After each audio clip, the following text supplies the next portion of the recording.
So Andrew, my name is Mark Schwarz with Omega Yeast. I'll give it another maybe minute or so for people to join. I know Andrew said that sometimes it takes a little bit, so just bear with us for another 30 seconds or so.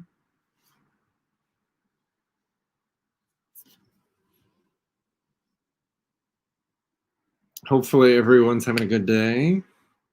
Okay, I'll probably just jump in a little bit here then. So my name is Mark Schwarz. I'm one of the founders and I guess owner, CEO, whatever, of Omega Yeast Labs. Just kind of a quick history for anybody that doesn't know of us or hasn't heard much about us. We're out of Chicago. My partner is Lance Shaner. He's the PhD microbiologist. My background's a bit more engineering. Excuse me, and we both had day jobs, and at night decided to start this yeast lab, and kind of would go up to the quote yeast mines. We started in a Halloween costume company warehouse of all places, but we'd work at nights from maybe 8 p.m. up to midnight or so, something like that. What do? We essentially make liquid yeast. We custom prop. So we're one of the few companies that custom prop, actually. Because we didn't quite know what we were doing when we got into the industry. I think we're one of the few that had really no background. We realized that we prop yeast wildly differently than most of our competitors. And the biggest thing that is custom propping. So what does that mean? We don't even start propping your yeast until you order it. We find people have a much better experience. You have not only better performance, but you end up having, we're even finding people have different ester production and profiles, which I think is pretty cool. One other thing we're really big on, and the other thing with custom propping that's pretty cool, is we're able to blend for free. So you can kind of mix and match. Some people do 50-50 blends. Say you love hazies. Our British 5, the London 3 equivalent, is the largest, the best, I think the most popular hazy, but there's a lot of people say that like the Conan strain or Dippa. Well, I think it's cool. There's a whole third group of people who like a 50-50 blend, and you get a totally different kind of thing with that. So that's all complimentary.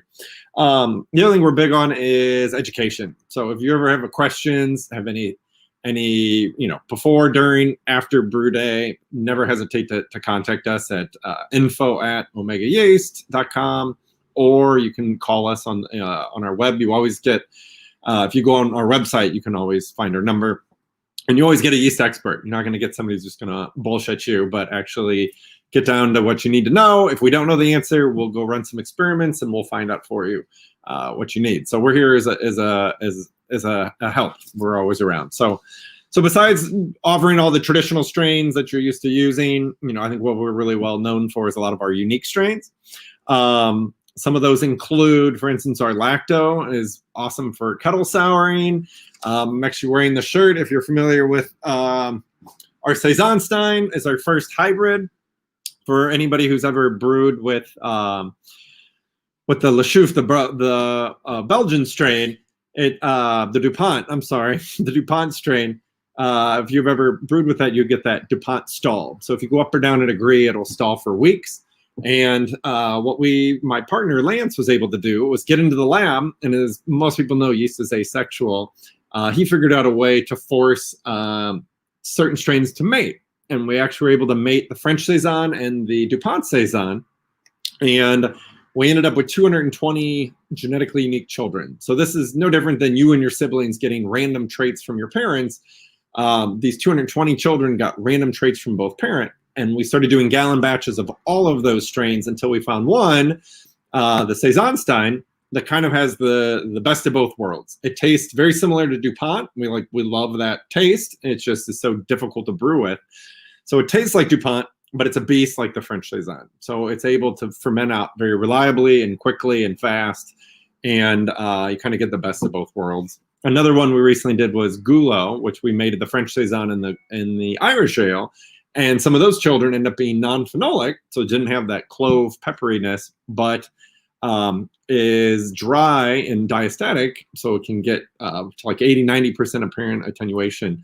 But be non-phenolic. So you can kind of have a brutish or a dry stout was the favorite strain I've tried with that one. And then, the other thing, we're super well known. We were the first yeast company to sell Kveiks in North America. So we've been selling Kveiks for almost 5 years now. Hothead was our first one. The Stranda strain is a little like ripe mango-y. We sell Hornindal and Voss. If you're not familiar with those, I'm sure you're familiar with Voss being more citrusy. Hornindal is a beast. That's one of my favorite. An imperial stout comes out a little like stone fruit, plum, and a hoppy beer is a bit more tropical fruity. But I don't know if you're familiar. We've recently released 2 new Kveiks back in maybe June or July. Espe is one of them, which is, I think, one of our favorite for hazies now. If you're looking for something, it's a little more tropical fruit, lychee, kind of looks like a tropical fruit cup.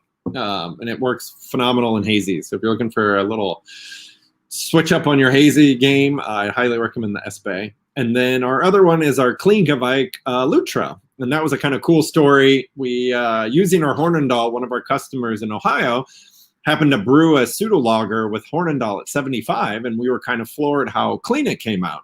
So we kind of ran down an investigation and kind of was able to pick apart Hornindal. So our Hornindal is the original blend of 9 yeast strains minus the bacteria. Not everybody wants to brew a sour every time.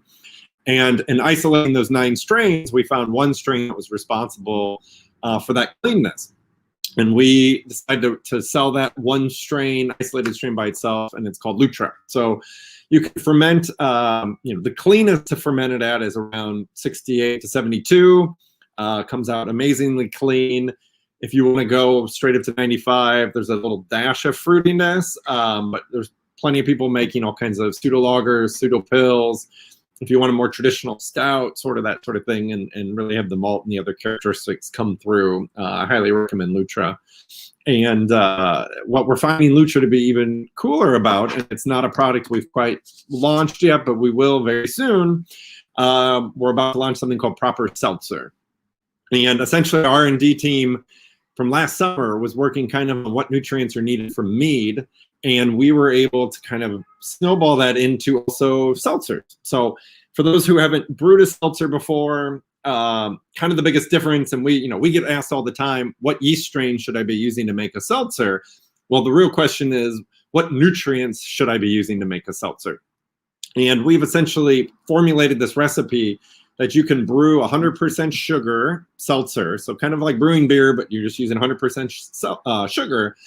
If you use one of our blend of nutrient called Proper Seltzer, you can use any brewing strain you'd like. And what does that mean? With our Lutra, that's super clean. We're getting seltzers done in up to 4 days. If you're doing a hot, if you want to use a Chico, you're looking at more 7, 8 days. But very reliable, full fermentation seltzer brews. So if anyone has questions about that, or we can help out, we're always here. But we're always doing a lot of R&D and things like that. So that's just definitely what we're pushing forward on hard. We have 2 new strains also coming out soon next month that I wish I could talk to you about, but they're not like anything you've ever tried before. We were able to do some more magic in the lab, and we're really excited about those 2 as well. So I just wanted to thank everybody. If you have any questions, you can get a hold of me at mark@omegayeast.com, or in general, it's probably a lot easier to remember, is info@omegayeast.com. Again, don't ever hesitate to reach out. We're really here for you if you're sleeping well at night and your yeast is working, or if you have issues or anything else we can do. We have a full-blown lab now. We just moved in a new production facility, and we have a full dedicated R&D lab, which is exciting. So if we could ever help with any lab services, if you have anything, we're here. We're always here to help. So thanks for everyone's time. And like I said, chat if you've got any comments or if there's anything we can do. We're always here. Thank you.